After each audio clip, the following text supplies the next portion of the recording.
solidifie, le vin gèle. Dans une Moins 37 degrés dans les Vosges, moins 30 à Nancy, moins 24 dans la capitale. À Paris, le marché Saint-Martin s'écroule sous le poids de la neige. Orléans, Lyon et Dijon sont ensevelis sous 1,50 m de neige. Tous les cours d'eau du nord, du centre et de l'est de la France sont gelés. La couche de glace atteint même 50 cm d'épaisseur sur la Saône à Lyon. Pas de doute, nous sommes bien en décembre 1879, le mois le plus froid jamais recensé en France. Dans la nuit du 3 au 4 décembre, la neige tombe sur la France. Puis une pluie glacée forme une immense couche de verglas. La nuit suivante, une énorme tempête de neige s'abat sur le pays, cachant la glace sur le sol et faisant tomber les arbres surchargés de neige. Les fenêtres des maisons sont prises par le gel et il est impossible de les ouvrir. La neige traverse les ardoises des maisons et envahit les greniers. La végétation en campagne devient blanche et cristallise. Toute la France est recouverte de neige et toutes les communications sont coupées.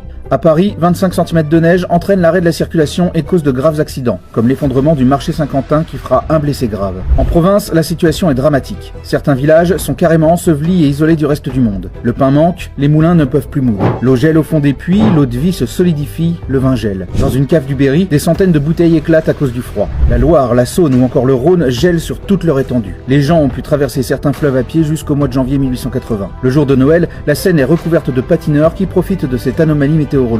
Jamais la France n'a connu depuis un tel phénomène. Moins 37 degrés dans les Vosges, moins 30 à Nancy, moins 24 dans la capitale. À Paris, le marché Saint-Martin s'écroule sous le poids de la neige. Orléans, Lyon et Dijon sont ensevelis sous 1,50 m de neige. Tous les cours d'eau du nord ne peuvent plus mouiller. L'eau gèle au fond des